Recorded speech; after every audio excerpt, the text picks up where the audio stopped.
Welcome to episode 3 of Epitaph East Anglia. This episode will be a little bit different. Instead of visiting a grave in our normal format and talking about the circumstances behind it, I wanted to do a special release episode for Remembrance Sunday. So the episode's been delayed by a few days, and I had so many recording problems yesterday. It's actually coming out a day after Remembrance Sunday, but before the 11th. As most of you will know if you followed me for a while, one of my main side quests for the Norma Explores project is visiting UK war graves and researching the stories behind them. So very much along the lines of the other headstones that we find in the Epitaph podcast. Whereas my normal episodes are very often accidents and true crime, the war graves are slightly different. I don't always have a lot of information about the people that I find. Very often the information that's out there is quite limited. So today I'm going to visit a few of my favourite spots around East Anglia where I found Commonwealth War Grave headstones that I've done a little bit of research on. One of the main things that you'll notice when I start talking about the graves we're going to look at today is that many of the burials on UK soil are of lads lost in training. Many of them didn't actually make it onto the battlefields themselves. Some of them died by their own hands. Some of them died of illness. Some of them died by accident while they were home on leave. So they very often get missed out. I think when anyone visits the huge cemeteries in France and Europe, obviously you are very much more aware of the battlefields themselves. You know that they were serving and fighting at the point that they were lost, whereas most of the burials on home soil, although some of them are people that died having suffered injuries and passed away sort of months after they came back, an awful lot of them don't have great war stories to tell. They didn't die gloriously in battle. They still died serving the country, and that's what I would like to remember here. They still gave up their life in order to serve, in order to do what they can, particularly during the First World War. A lot of the graves you see are very, very young men, and they don't have lots that I can talk about. They very often left a very small village that they'd grown up in. They'd worked in that village perhaps before joining up. They don't have a lot of documented history because they came straight from school, from their first, second jobs, straight into training, joining up, and they hadn't lived a life yet, so it's hard to write a full biography. And that's why I don't tend to do episodes on an awful lot of these, because there's simply not very much I can say about them. I don't know the families, I don't know the stories about their early lives, so it's not something I cover an awful lot, simply because I can't find that much out in order to make a 30-40 minute episode. So today I'm going to talk about several of them just so that I can get their names out there. Hopefully, if you are out and about and you get the opportunity to visit any of these graves, you can stop by and see them in person. and it's difficult because I would love to be able to write sort of full and interesting stories about their lives before conflict, but it's just not always possible. I'm going to start on the Norfolk coast at Munsley. This was one of the first churchyards I ever explored with the view to finding war graves, several years ago now. And I think because of that, it's one that sticks with me. I revisit it quite often. And there's a variety of headstones here which really illustrate the sort of both ends of the spectrum when it comes to the types of people serving that you find in virtually any village churchyard across the UK. There's actually a Commonwealth War Graves app that's really good, where you can search your location and the churches surrounding you that have war graves. So that's a really good research resource if you're looking to see which churches and cemeteries near to you have war graves that you can go and visit. So I definitely recommend having a look at that. It's a really useful tool, and that was how I found Munsley when I was actually on my summer holidays a few years ago, before I started the Norma Explores project. And those were the first handful of graves that I researched and sort of led me down the rabbit hole that is now Norma Explores. But Munsley has a beautiful little church. It was actually virtually ruinous at the end of the 19th century. It was saved and restored, and was actually rebuilt at the dawn of the First World War. It's one of those churches that if you're able to visit and you can go inside, if it's open, do go and have a look. They have a wonderful war memorial inside the church, and like many of the churches that we are lucky enough to have here in the UK, if you go inside, you'll find a very dedicated person has put together folders where you can browse the names of all of the war dead on the memorial, and many of them do have short biographies and information on where men were buried if they're not in the churchyard, and it's a really, really great resource. So if you are interested in sort of discovering more about your local churches and who's buried there, always take a look inside, because I found this last year when I was travelling the back roads of the UK, looking in the smallest of country churches. Very many of them do have folders with information in about the local war dead, and those who served, whether they're buried in the church or further afield. So have a look. If you're passing your local church, put your head in and go and see what they've got, because there's all sorts of little surprises that I've discovered on my adventures while I've been moving around the countryside looking for war graves.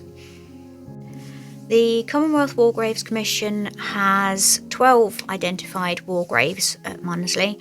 I have found them all and photographed them all. Some of them really aren't obvious. Some of the family headstones do make it very hard to make out if they haven't been maintained. So I did actually have 2 goes at locating the war graves in Munsley Churchyard, but I have now photographed them all. I won't discuss them all here. I haven't researched them all yet. But one of the things I find interesting about Munsley is that those buried in the churchyard here represent a broad spectrum of war stories and war experiences, from a casualty who received DSO to graves of unknown sailors who were pulled from the sea here, to one of the graves that I'm going to talk about in a minute, who was a teenager lost before he was even deployed. I will offer a trigger warning for the first story that I'm going to cover. I do talk about suicide, and it's one of those topics that comes up quite a lot in my research, but if that is going to be sensitive to you, you might want to skip on by a few minutes. But first, I'm going to introduce you to the story of Private Maurice Nesbitt. Maurice is buried in the northwest corner of the graveyard, and he does have a white Commonwealth War grave headstone, so he is easy to find. And I think this one has stuck with me for a couple of reasons. It was the very first war grave I decided to research when I first got my Ancestry membership and my British newspapers membership, and I sort of had the facility to see what I could find out. And he was mentioned in the press, which I will come to in a minute. But I think it also stuck with me that I had assumed that when I was researching these, I would find lots of heroic tales, lots of stories of wartime heroism, and actually this one sort of brought me down to earth very, very quickly, because it's a very humbling story of a teenager who was basically taken from his home and everything he knew and put in a situation where he was going to be sent off to a foreign country to fight. Maurice was born in 1899 in Leeds, and he was one of 5 sons to Elizabeth and John Nesbitt. His father would actually die when he was just 5 years old, and his mother would go on to see 4 of her sons go off to fight in the First World War. He was called up on the 1st of February 1917 and enlisted at Macclesfield. He would join the 23rd Battalion Royal Welsh Fusiliers. The battalion was based at Munsley, and Maurice was only 2 months into his training when he was found dead in his billet. The following is an extract from the inquest, and again I include a trigger warning here for suicide, so skip on if that's going to be troubling. Reported in the Eastern Daily Press on the 10th of April 1917. A painful discovery was made at Munsley early on Monday when Private Maurice Nesbitt of the Royal Welsh Fusiliers, on being called by some of his comrades, was found dead with a cut throat. A razor was lying nearby. The deceased was about 18 years old and came from Macclesfield. It goes on. He did not enjoy the most robust health and also suffered from deafness in one ear, the result of attack of scarlet fever. He joined the army about 9 weeks ago. About a fortnight ago, he had been seen on the edge of a cliff when he should have been on parade. The jury returned a verdict of suicide during a fit of temporary insanity. Although he had been questioned at the time revealing his intentions, he did confide in one of his comrades later that when he'd been found on the cliff previously, he was considering throwing himself over. I think what struck me with this one is that this must have been a scene recreated all over the country at this point. You had teenage boys taken from their families, joining up, some more enthusiastically than others. But it was a complete life change. And I think particularly in Maurice's case, he already had brothers serving. He perhaps knew a little of what he would find when he got deployed.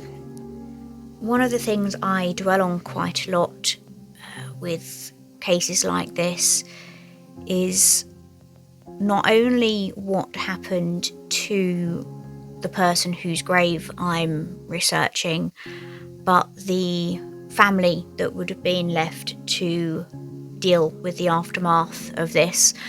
In this case, several months after Maurice's death, his brother Robert, who was a private with the Lancashire Fusiliers, would be killed in action at Ypres, and he was just 20.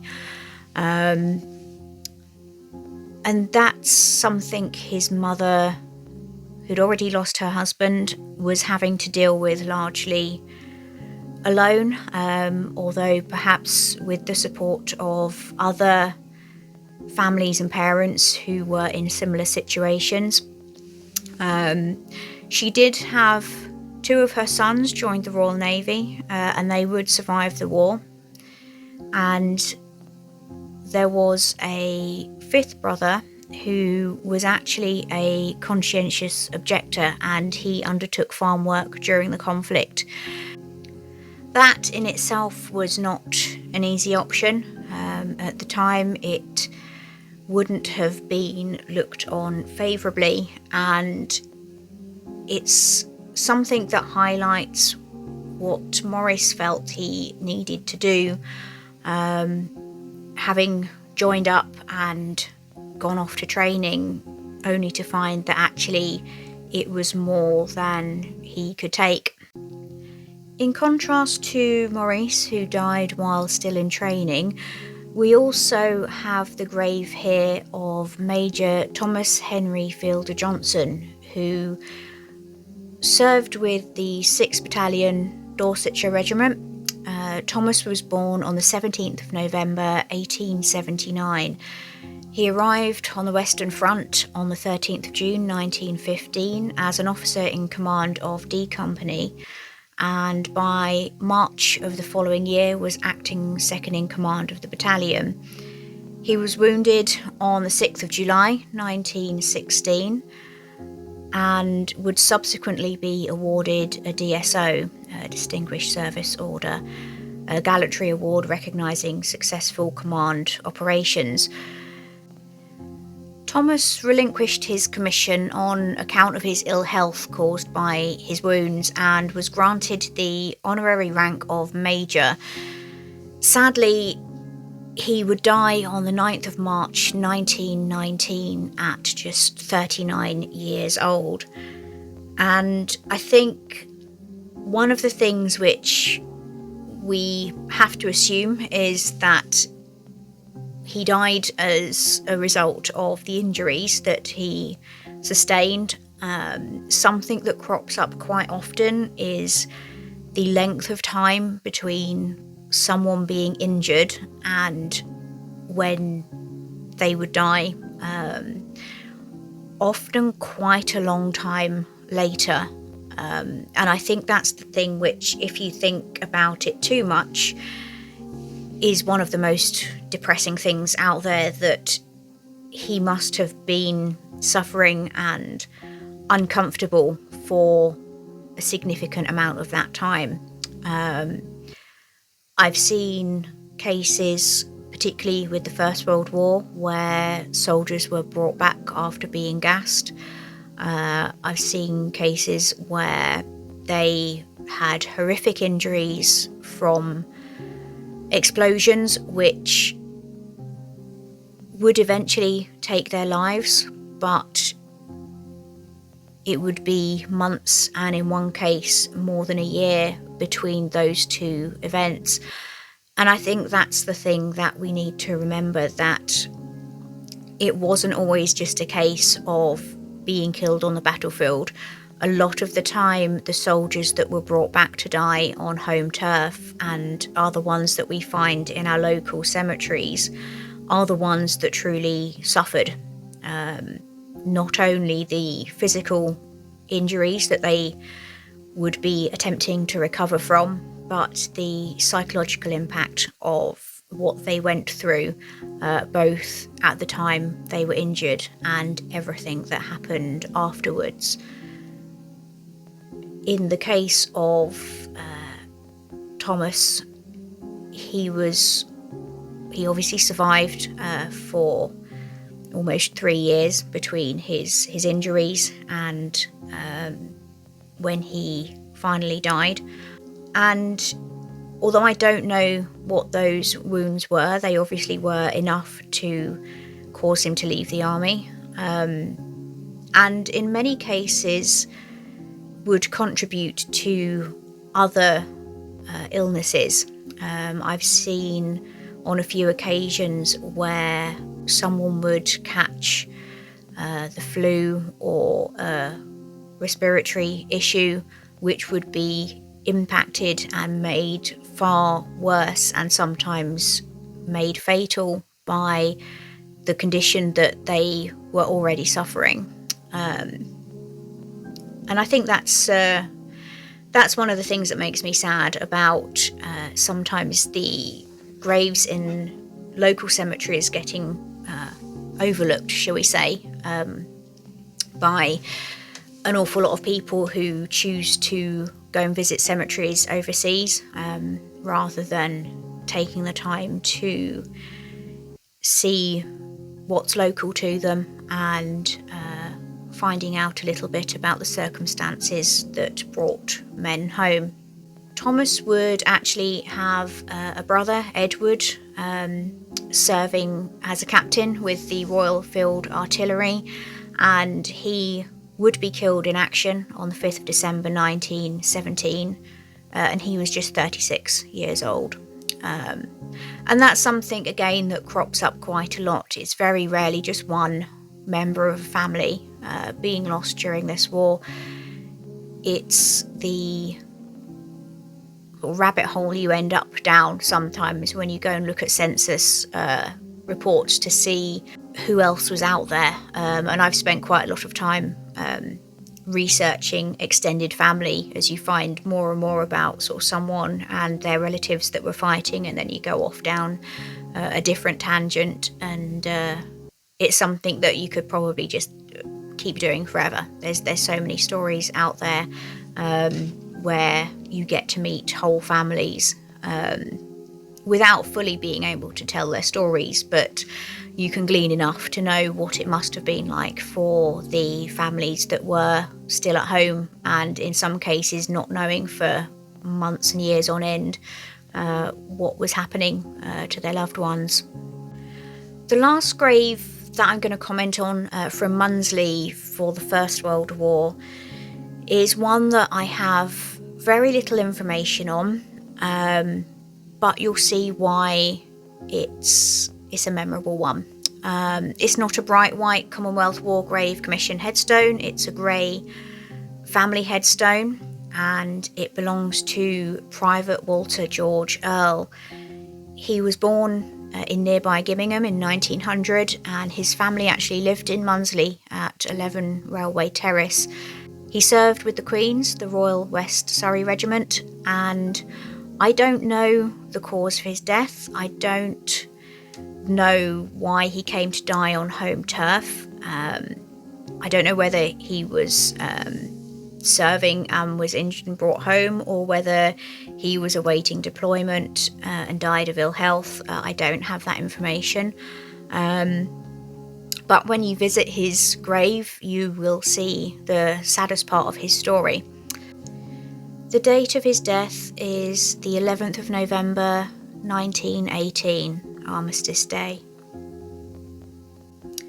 I truly can't imagine what it must have been like for his family to lose him just as the war ended and it was going to be over. And he's not the only one that I found who died so close to the end of the war, either just before or just after Armistice Day. And somehow I don't need to know the circumstances to know what a tragic loss this would have been. Munsley does have graves for men lost in the Second World War, and again, I think the ones that stick with me are perhaps the ones that get overlooked the most.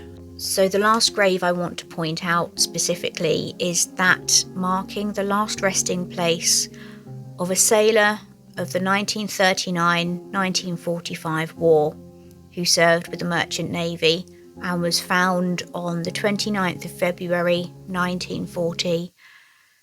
Somewhere a family grieved for this son, never knowing that he lay buried in a churchyard on the Norfolk coast. They didn't know that they could visit him here, and that's why anytime I see a grave to an unknown serviceman, I like to stop and pay my respects on behalf of the family that never knew where they ended up. So from the Norfolk coast, we're going to go all the way down to the Suffolk-Essex border, to an incident that claimed the lives of 6 men. And one of the reasons that I want to talk about their story is that they were all members of the Home Guard. And I think it's easy for everyone to have a slightly comical take of the Home Guard and their activities, thanks to Dad's Army, which I'm fairly sure we all enjoy. But it does sometimes mean that people forget that there are still members who were doing their bit and did die in service to their country.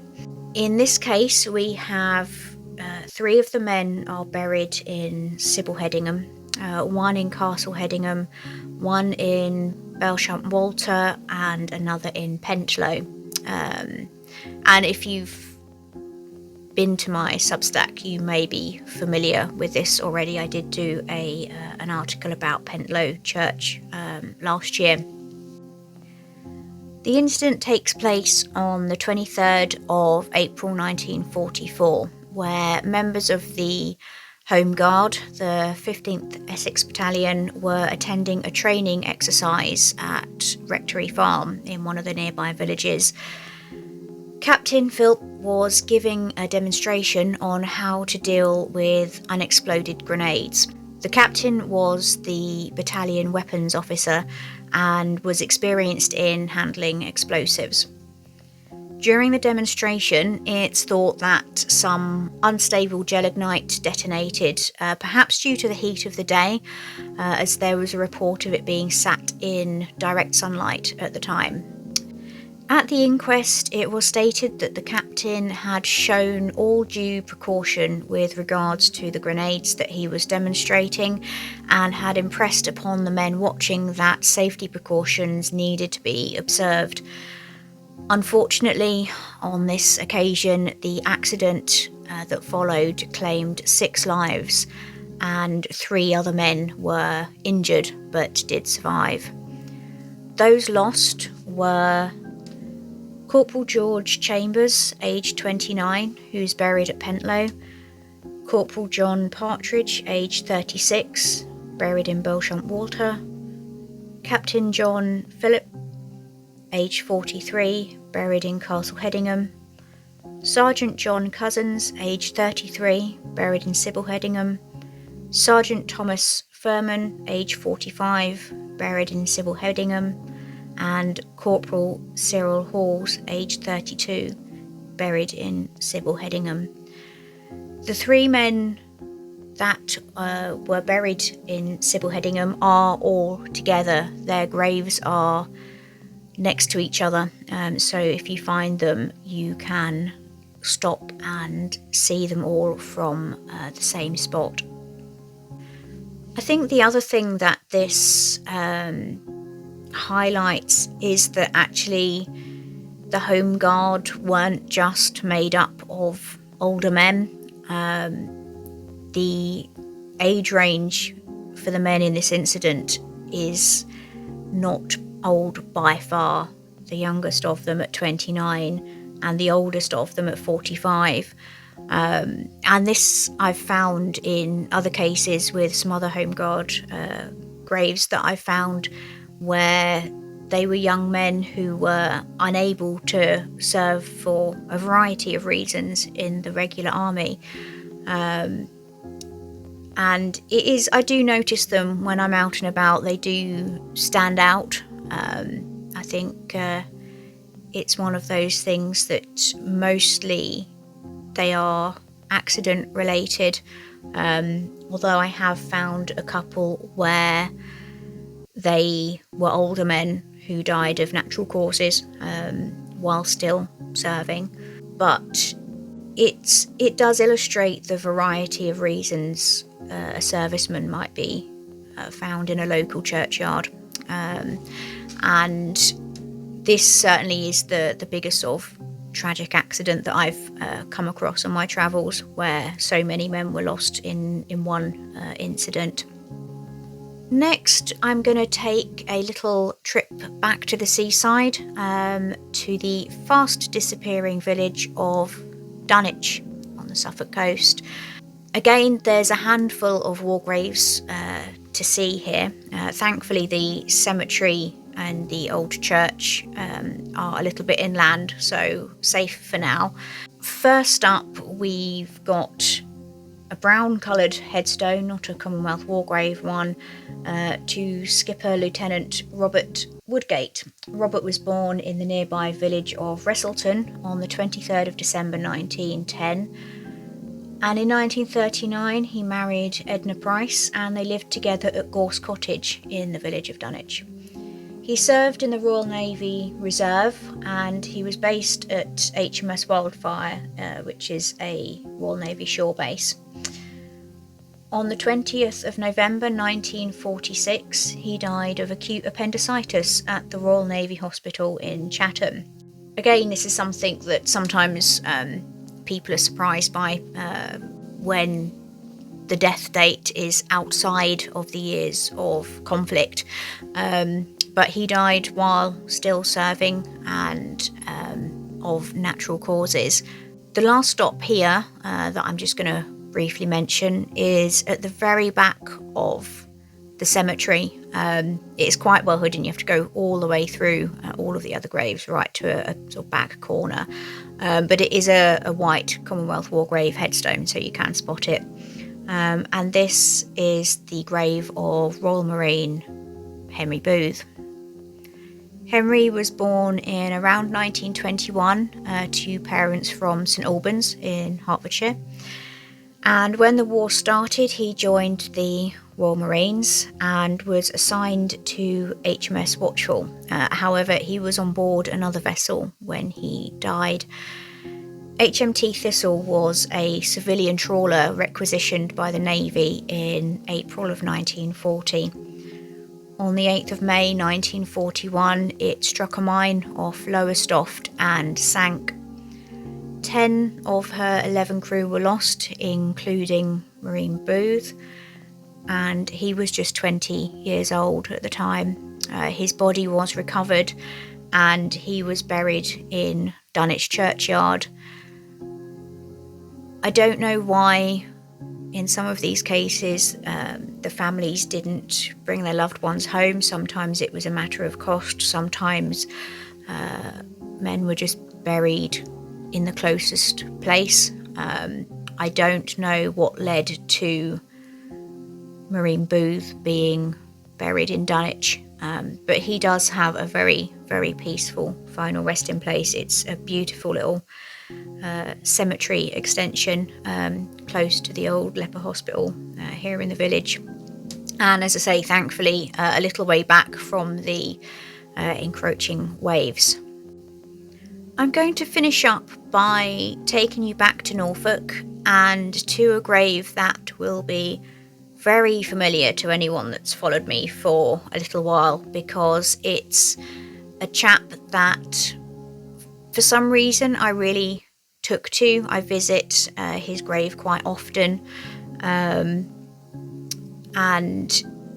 I couldn't do a episode on war graves without introducing him. So I'm going to take you to visit a sailmaker's mate of the Royal Navy, Mr. William Whisker. William was born in the tiny village of Wivton on the 15th of October 1881 and grew up in the village. One thing you'll notice about the villages of the Norfolk coast is that they have a wonderful selection of sailors' graves. So if that's your thing, it's well worth a little whistle-stop tour of the Norfolk coast. William worked as a farm lad before joining the Royal Navy at 18 in 1899. He didn't have an illustrious career, far from it, and as he progressed to become a sailmaker's mate on board HMS Pembroke, he became dependent on alcohol. And I will include a trigger warning again if this subject is going to be sensitive to you, because sadly it doesn't end well. His service record shows that he spent several occasions in the cells for days at a time. I don't know for sure, but it's likely these were directly related to his drinking habit. An awful lot of them were just after he had had leave. And there is certainly some pattern if you have access to service records, it's worth looking him up because it's colourful. One of my favourite things to discover while I was reading up about him, on his service record under wounds, scars, marks, etc., it noted tattoo generally on both arms, bee on chest, butterflies on feet, which brought him to life a little more graphically than the words that usually just describe hair colour, height, all the rest of it. And in the absence of photographs, it's quite a nice little addition to his description. He served throughout the First World War. I don't have anything remarkable to say about his service during the war, but on the 21st of January 1921 he died at the Royal Navy Hospital in Chatham. His cause of death was given as delirium tremens. Delirium tremens is, in its most literal form, trembling delirium, as you might guess. It's the most severe form of alcohol withdrawal.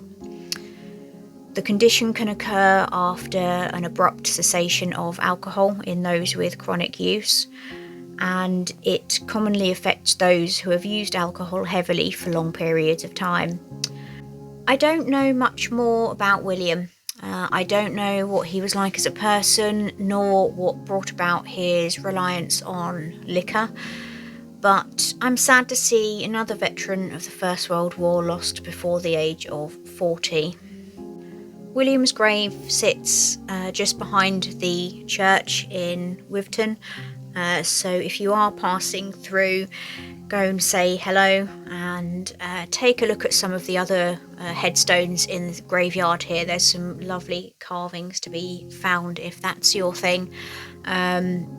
Again, I have written Substacks on Wivton itself, so if you're interested in the more general history, this little tiny village does actually have some good stories to tell. And I also did a guidal audio tour if you use the app. I'm going to call it a day there. This is probably one of the most depressing podcast episodes that I'm going to be doing. There's never a good outcome when you're researching war graves, but as I think I've probably made clear, that's why it's important for me to try to tell the stories of the men and women who are found on UK soil. As I say, the tales aren't always exciting, but they are people stories, and if you start to take an interest in social history, you can see how the effects of some of these losses went on to affect whole families and generations that came after. And certainly the attitudes of those who lost loved ones in the First World War and how their opinions about things may have changed by the time the Second World War came around.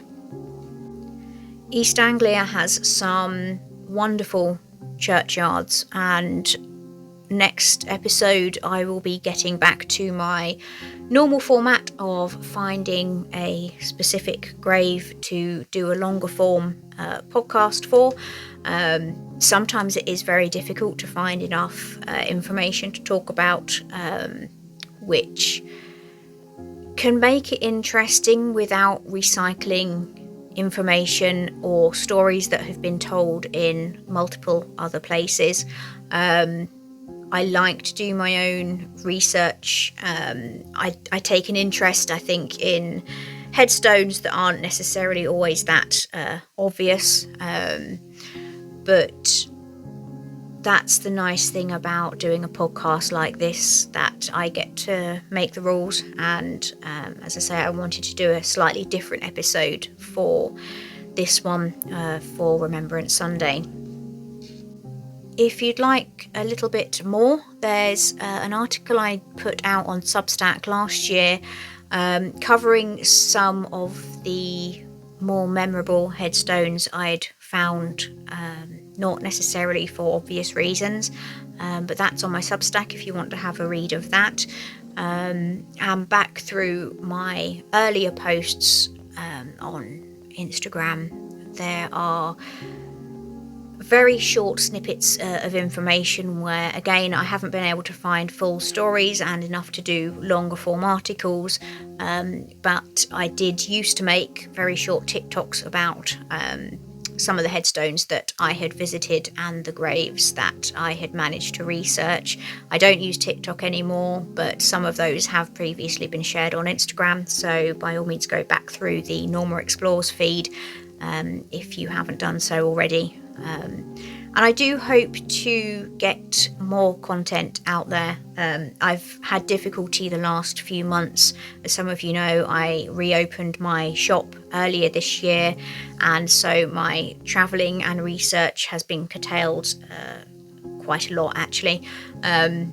Once we get through Christmas, though, I am having a winter break, and I'm going to do a lot more research and try to get back on track with releasing new articles on Substack. And hopefully in the meantime I will keep up at least with my podcasting schedule, which I aim to get a new episode out once a fortnight. So thank you for listening, and I realise this was quite a depressing episode. I will try and find something next time that is less so and a little bit more interesting from a storytelling perspective. But join me in 2 weeks' time and we will see where we end up.